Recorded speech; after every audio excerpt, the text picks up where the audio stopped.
What's up, guys? Welcome back to another episode of Adventures in Drunk Fish Keeping. That is refreshing. Tonight's brew is the Dragon's Milk. It is a barrel-aged bourbon stout. It's a higher volume, about 11%, so you can't drink too many of those. You might end up swimming in the fish tank if you drink a whole pack of them before the end of the night. But a very tasty beverage to enjoy your fish keeping hobby. So a couple things. I know I haven't done an update in a while. We were out of town. We were busy. I showed you guys a video of the tank before I left. I got a hold of my local LFS to come do water top offs and feeds for me while we were gone, because we were gone for about a solid week. I did some pre-leaving prep, which I did a video on, just simple stuff. But I'm gonna give you guys a quick show of the 120. It's doing good. Everybody's happy. Corals are happy. Fish are fat and happy. That Desjardins is just trying his best to get out of the camera. Don't run away. And he's gone. But 120 is doing great. But tonight's video is about something different. I'm setting up 2 new tanks. First tank I'm setting up is an 8-gallon tank. And I'm going to do that kind of like a rock garden with a nice white sand base, some nice dragonstone, and maybe a few pebble piles, and just make it a really cool statement tank.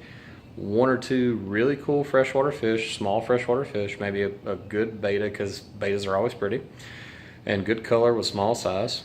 Low light plants, nothing crazy.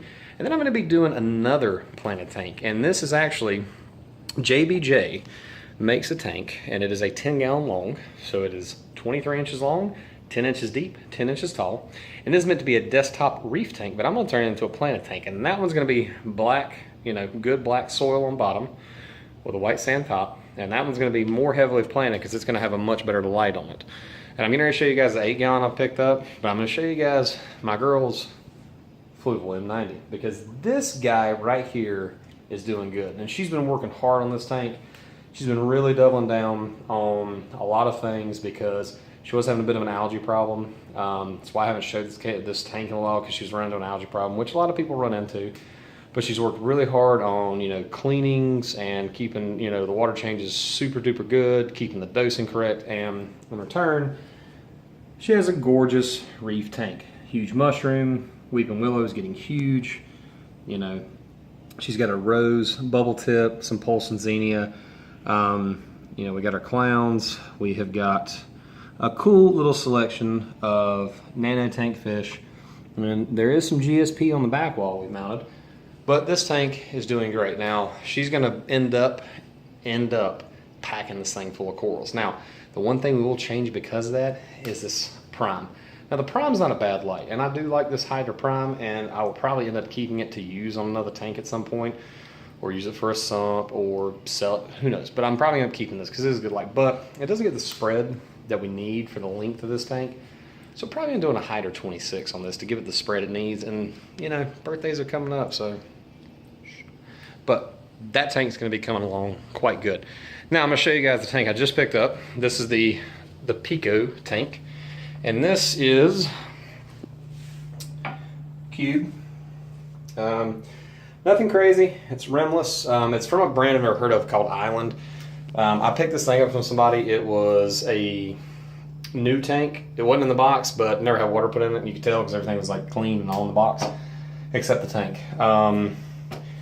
Pretty standard dimensions. You've got a 13 across, 12 deep, 14 high. It's got a pedestal on it, so you got about 1 inch of pedestal space, so it kind of gives you that kind of floating tank look. Cool little hood setup. Lights are built into it. And I'm going to cut the lights so you guys can see. It's not crazy bright, so this is not something you want to do a lot of demanding plants in. This is going to be something I'm going to do some low light plants in. Nothing crazy. The cool thing about this is it is rimless, so this whole hood pops off of this tank, and this center section also pops out, so you could in turn put a much bigger light filter combo and still keep a bit of a hood with some backup LED, or pull the whole hood rim, pull it all off to begin with and just put whatever light and filter you want on there and be done with it from the start. It's a cool tank. This is going to be like a little rock garden, like I said, white sand rock. Probably going to have a cool little bait in it. Nothing crazy, just something to really make a statement to where when you look at it, you're like, it's clean. That looks good. Like, I like that, nothing crazy. A couple cool little inverts, you know, a couple cool little shrimps, a couple cool little snails, you know, a couple cool little fish. Nothing crazy.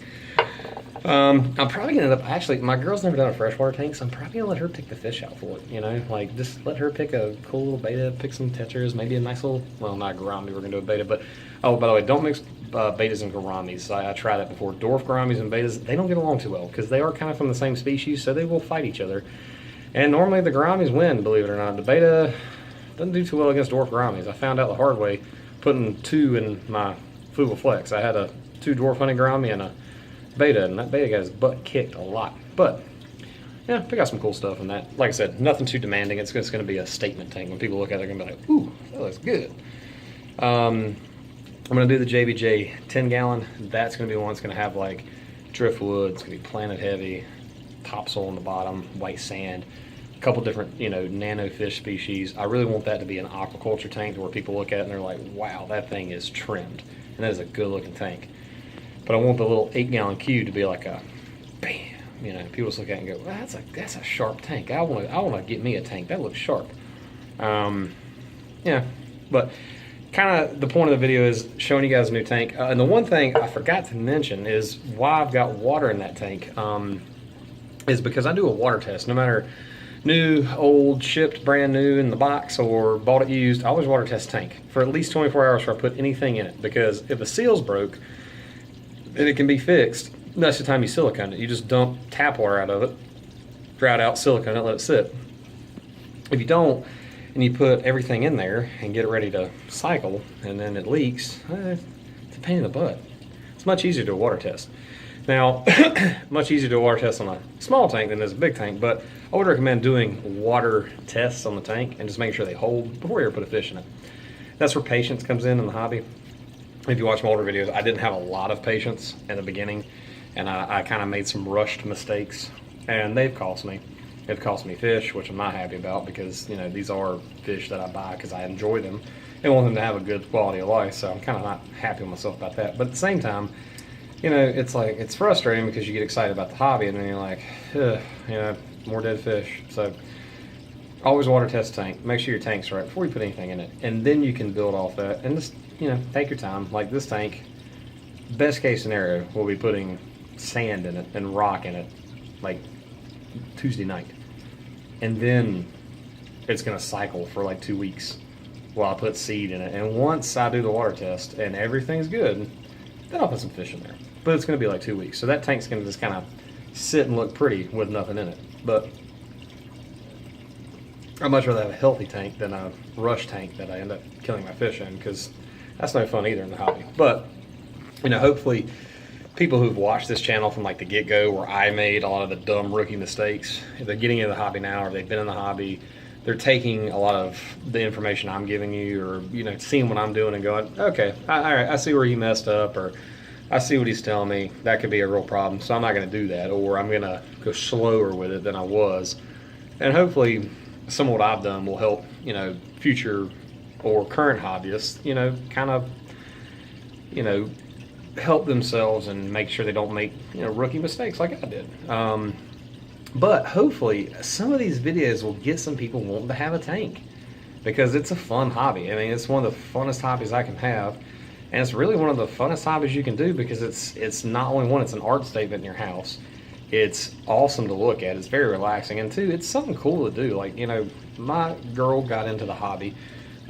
She'd always kind of wanted a fish tank. She couldn't really have one before, just due to, like, you know, housing circumstances, like, you know, where you live, you don't have space for one, because sometimes, you know, tanks take up a lot of space, things like that. But then she, you know, she got into the hobby when we started dating, and she enjoys it, and I help fuel that, because it's fun for me too to be part of that hobby and see someone who's newer to it getting to do all the fun stuff and like kind of learn and see like, oh man, this is kind of a pain sometimes, but it's fun for the reward you get out of it, seeing a tank that's just gorgeous in the corner of your room. And that's a cool thing too, and it's a great bonding time. I mean, you think water changes are kind of boring, but you know, if you and your girlfriend are sitting there doing water changes on a Sunday afternoon, it can be kind of fun, because you see who gets to deal with the gross crap first. And that's, hey, you get the algae out of the back, that's your turn. I'm joking, because I know a lot of guys out there would probably be like, hey babe, why don't you go clean the algae out? And then they're going to get a scraper thrown at their head, but you can get it done. Anyway, I'm hoping these videos help you guys out. Like, comment it, subscribe to the channel if this is the first time seeing it. I'm gonna keep doing these. Like I said, I'm gonna be setting up 2 new tanks, so I'm gonna be showing you guys every step of that process. So definitely gonna be a lot more updates coming from me, because I really want to focus back on this channel some more. I've kind of stepped away from it some, just being busy, but I really want to get you guys some cool new content so you can really see all the ins and outs of just setting up a tank and just doing the cool stuff, doing the fun stuff. Setting up a new tank, that's fun. Putting fish in it, that's fun. The maintenance is what it is, but setting up new tanks, that's fun stuff. But anyway, guys, have a good night. Enjoy yourselves. As always, enjoy your adventures in drunk fish keeping, and be safe in your adventures in drunk fish keeping. And I gotta go because Game of Thrones is about to start, so y'all have a great night.